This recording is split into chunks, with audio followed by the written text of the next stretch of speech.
So, what's the most effective way to crack or ace your AP exams? The AP exams are offered by the College Board, and usually we report 4s and 5s on the AP exams since they're self-reported in the college applications. So what are some strategic tips and advice I could give you when it comes to acing your AP exams? First of all, I would buy the Princeton Review or Kaplan book.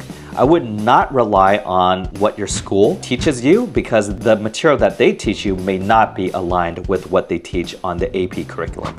So first, I would definitely buy the Princeton Review or Kaplan book and treat these books as the Bible when it comes to studying for AP exams.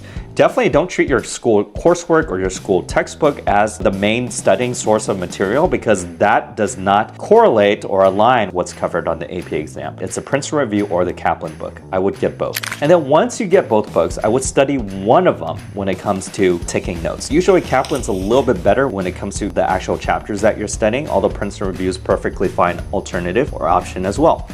So what I would do is I would take notes on each chapter of the AP book. So let's say we're studying for AP Chemistry. Number 1 is a periodic table. Chapter 2 is about stoichiometry. Chapter 3 is about oxidation and reduction. So whatever it is, you want to study that particular chapter and you want to take notes on that chapter in a notebook. So now you took notes on all the chapters, maybe there's like 18 chapters on the AP exam, and you took notes on all 18 chapters, right? In addition to that, after you take notes on the chapter, you do want to do the practice problems at the end. Usually there's anywhere between 10 or 20 practice problems that test your understanding of that specific chapter. So you want to take those 10 or 20 problems, do them all, and read the solutions. Make sure you answer all the questions in each chapter correctly.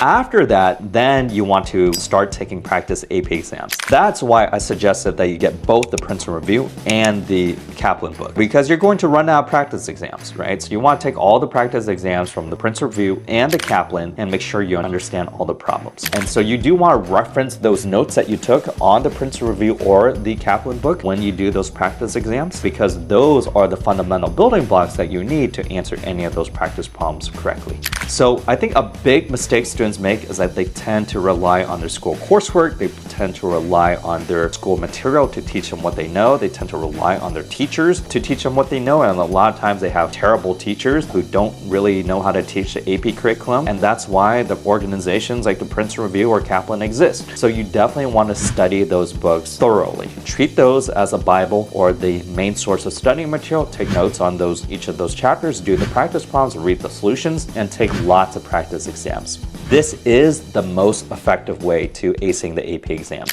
And keep in mind, a 5 on the AP exam generally means you get 70% or 75% of the questions correct. 5 is a perfect score, but doesn't mean you have to answer all the questions perfectly, right? If you even get 70 to 75% of the answers correctly, you already got a 5. So it's really not that difficult. I don't think so, at least if you follow these study methods and these study habits. And of course, I've always emphasized apply the Feynman Technique. The Feynman Technique is essentially explaining a concept as if you were to explain it to a 5-year-old child. And if you're unable to explain the concept, that means you don't have total understanding. And so you have to close those gaps by watching YouTube videos or reading textbooks in order to close that understanding or knowledge gap so that you can explain any concept in the AP exam concepts to a 5-year-old child.